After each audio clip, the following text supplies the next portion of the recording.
책 읽어주는 남자라는 걸 해보려고 하는데, 오늘은 테스트 삼아, 시험 삼아 알랭 드 보통의 철학에 의한 불안한 존재들을 위하여를 잠깐 읽어보겠습니다.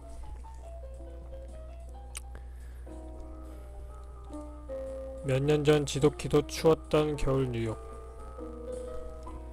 그때 나는 런던행 비행기 출발 시간까지 오후 반나절의 여유가 있어 메트로폴리탄 미술관 위층에 휑한 전시실을 찾았다. 조명이 밝은 전시실에서 들리는 소리라고는 마룻바닥 아래 난방장치에서 나는 훅훅 하는 소리가 전부였다. 인상파 전시실에 엄청나게 많은 그림들 앞에 이르러 카페테리아 안내판을 찾고 있었는데, 그 당시 내가 매우 좋아했던 미국산 초콜릿 우유를 마시기 위해서이기도 하고 캔버스 하나가 나의 눈길을 사로잡았다. 그것은 자크 루이 다비드가 38살 때인 1786년 여름 파리에서 그린 그림이었다. 아테네 시민들로부터 사형 선고를 받은 소크라테스가 슬픔에 잠긴 친구들에게 둘러싸인 채 막 독약을 들이키려는 참이다. 기원전 339년 봄, 아테네 시민 3사람이 이 철학자를 상대로 소송을 제기했다. 그들은 그가 아테네의 신들을 숭배하지 않을 뿐만 아니라 종교적으로 이단적인 것들을 소개하여 젊은이들을 타락시켰다고 비난했다. 소크라테스에 대한 고소는 사형에 처할 것을 요구할 정도로 심각했다. 그런데도 소크라테스는 믿기 어려울 만큼 침착했다. 법정에서 자신의 철학을 부인할 기회가 있었음에도 불구하고 그는 대중적인 인기에 영합하지 않고 자신의 진실이라고 믿는 것을 끝까지 고수했다. 플라톤에 따르면 소크라테스는 배심원들 앞에서 당당하게 이렇게 말했다고 한다. 나는 숨을 쉬는 한, 그리고 직접 능력을 잃지 않는 한 철학을 가르치고 사람들을 훈계하고 만나는 모든 사람들을 위하여 진리를 명료하게 밝히는 일을 결코 멈추지 않을 것이요. 그러나 여러분, 그들이 나를 무죄로 하든 말든 나는 나 자신의 행동을 바꾸지 않을 것임을 그대들은 알게 될 것이요. 100번 더 고쳐 죽는다고 해도 말이요. 그리하여 소크라테스는 아테네의 감옥에서 최후를 맞게 되었고, 그의 죽음은 철학사에서 철학의 본질이 무엇인지를 명쾌하게 보여준 한순간으로 기록되었다.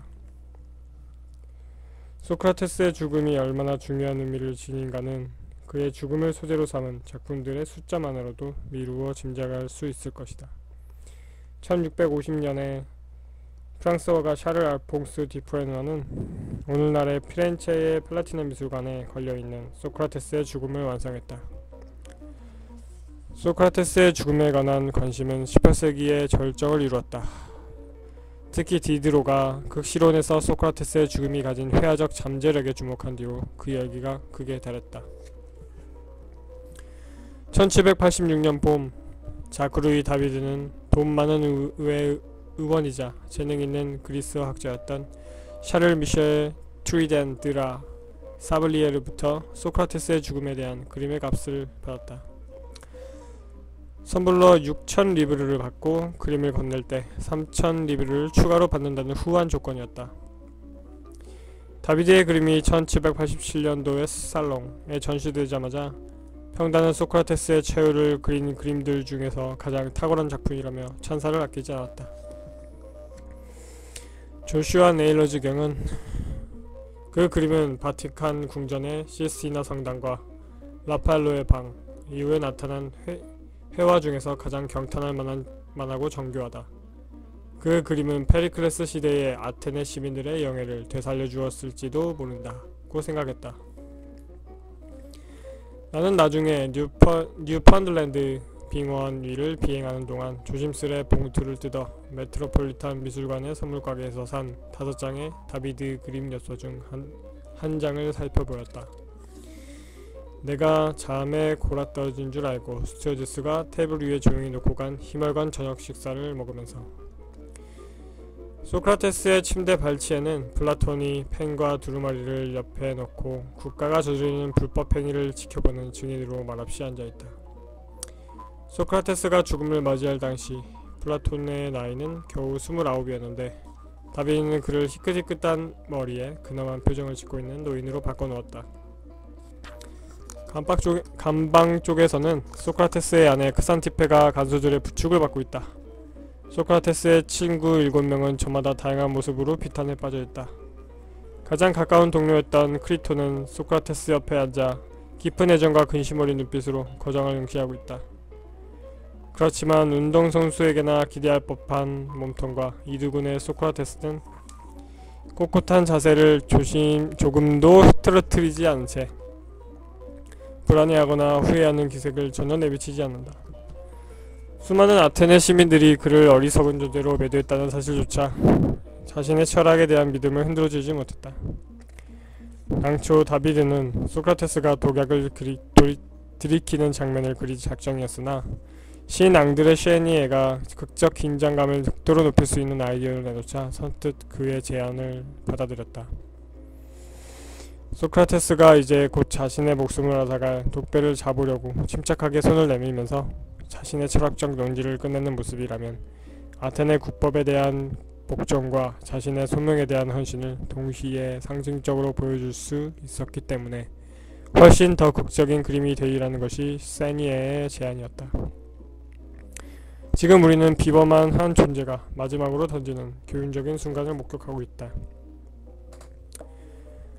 다비드의 그림 엽서가 나에게 그처럼 강렬하게 다가왔던 것은 아마 그 그림이 묘사하고 있는 행위가 나 자신의 행위와는 너무나 대조적이었기 때문일 것이다. 타인과 대화할 때 내가 가장 중요하게 여기는 것은 진실을 밝히는 것보다는 상대방의 호감을 사는 것이다.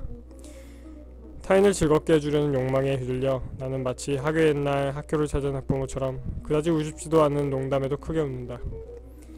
낯선 사람과 함께 있으면 나는 돈 많은 손님을 맞는 호텔 수위처럼 노예 같은 태도를 취하는데 이는 호의를 얻으려는 무분별한 욕망에서 비롯된 것이다.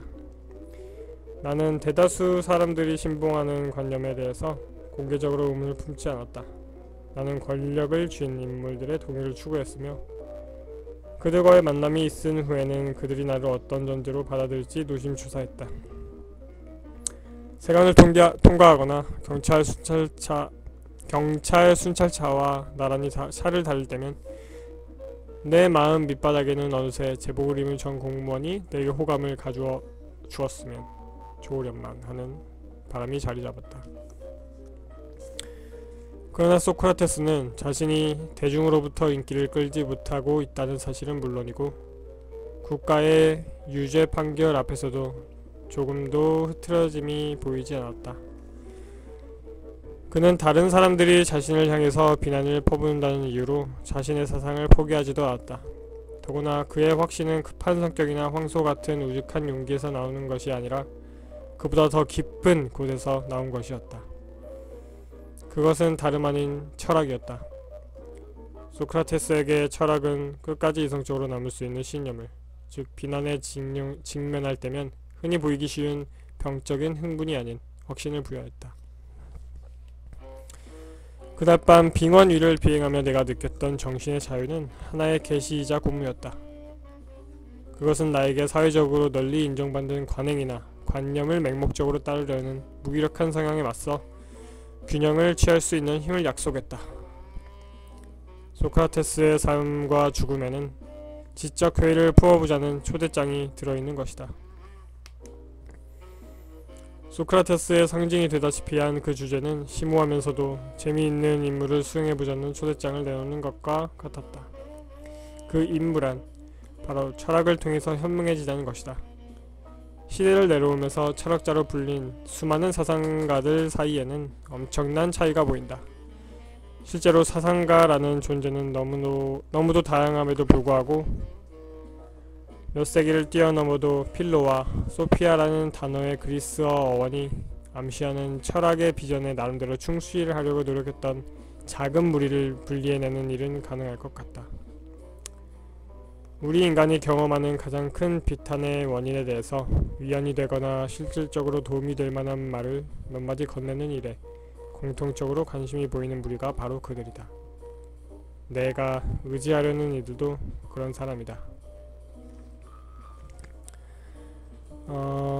알랭드 보통의 철학의 유연, 불안한 존재들을 위하여의 챕터 1인 인기 없는 존재들을 위하여의 1장을 막 다 읽었습니다.